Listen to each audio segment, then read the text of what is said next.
নমস্কার, প্রণমামী জগৎজননীতে আপনাদের স্বাগত। শ্রীমা সারদা দেবী তার সন্তানদের দুঃখ কষ্ট মোটেই সহ্য করতেন না। তিনি তার ছেলেদের সন্ন্যাসী মন্ত্রে দীক্ষা দিলেন, কিন্তু মা সারদা ঠাকুরের কাছে সর্বদা প্রার্থনা করে বললেন যে এরা যেখানেই থাকুক না কেন, এদের যেন কখনো অন্য ভাব না হয়।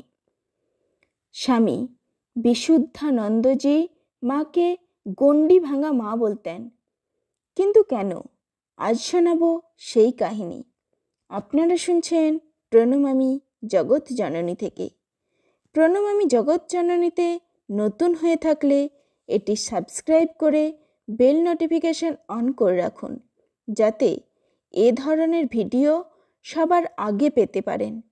ভালো লাগলে লাইক, কমেন্ট, শেয়ার করে আমায় উৎসাহিত করুন। শুরু করছি আজকের আলোচনা।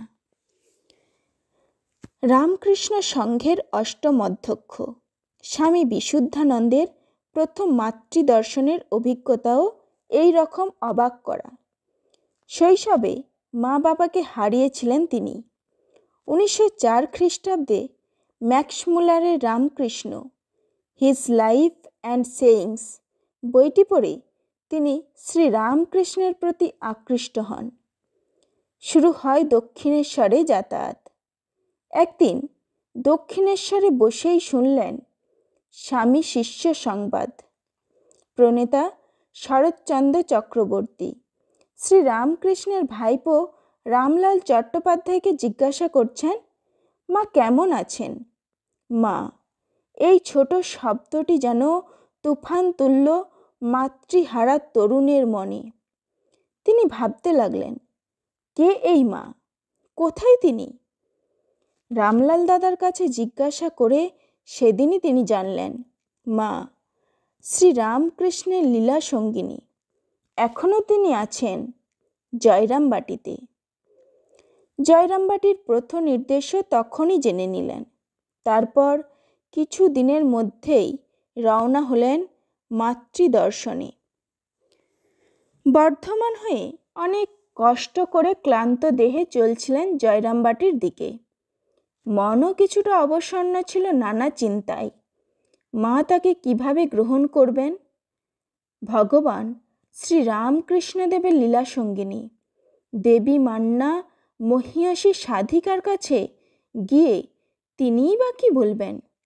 এইসব ভেবে তিনি আকুল হচ্ছিলেন। ভাবছিলেন, কেউ যদি তাকে নিয়ে গিয়ে মায়ের সঙ্গে পরিচয় করিয়ে দিত তাহলে বেশ হতো। কিন্তু সব উদ্বেগ ও সংশয় দূর হয়ে গেল যখন সত্যি গিয়ে মায়ের কাছে উপস্থিত হলেন। দেখা মাত্রই মা জিজ্ঞাসা করলেন, কেমন আছো বাবা? আসতে কষ্ট হয়নি তো? বহুদিন পরে ছেলে ঘরে ফিরলে মা যেমন করে কথা বলেন ঠিক সেই রকম। কাছে বসতে বললেন তাকে। বুকের সব ভার নেমে গেল। প্রাণে প্রাণে তিনি অনুভব করলেন, সত্যিই ইনি মা। এই প্রথম দর্শনের স্মৃতিচারণ করে স্বামী বিশুদ্ধানন্দজি পরে বলেছেন, অহৈতুকী ভালোবাসা কি জীবনে সেদিনই প্রথম বুঝতে পেরেছিলাম। পরে সেই ভালোবাসা তিনি বারবার আস্বাদ করেছেন। শ্রী মায়ের কাছেই তার মন্ত্র দীক্ষা। 1907 সালে শ্রী মায়ের কাছেই তার ও আরও 2 গুরু ভ্রাতার সন্ন্যাস। মা তখন তাদের সন্ন্যাস বস্ত্র দিয়ে আশীর্বাদ করে প্রার্থনা করেছিলেন, ঠাকুর এদের সন্ন্যাস রক্ষা করো। পাহাড় পর্বতে বনে জঙ্গলে যেখানেই থাকুক না কেন, এদের দুটি খেতে দিও। সন্ন্যাসের ক্ষুরোধার পথে সন্তানকে অম্লান বদনে ঠেলে দিচ্ছেন, কিন্তু ওই প্রার্থনাটুকু না করে পারেননি, এদের দুটি খেতে দিও। বিশুদ্ধানন্দেরও মনে হলো সমস্ত জাগতিক সম্পর্ক তিনি ত্যাগ করেছেন, পিতা মাতা ভাই বোন সব, কিন্তু একটি সম্পর্ক রয়েই গেল।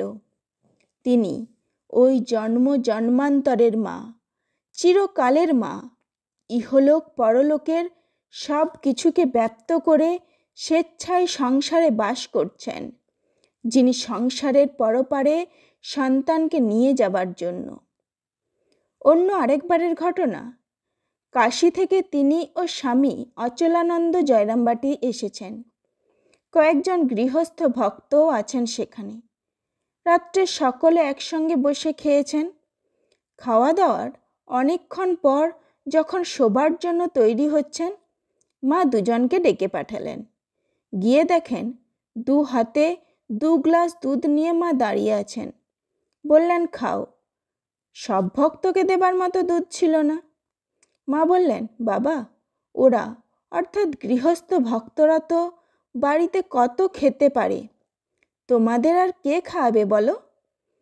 বিশুদ্ধানন্দজি মায়ের সম্বন্ধে বলতেন, গণ্ডি ভাঙা মা।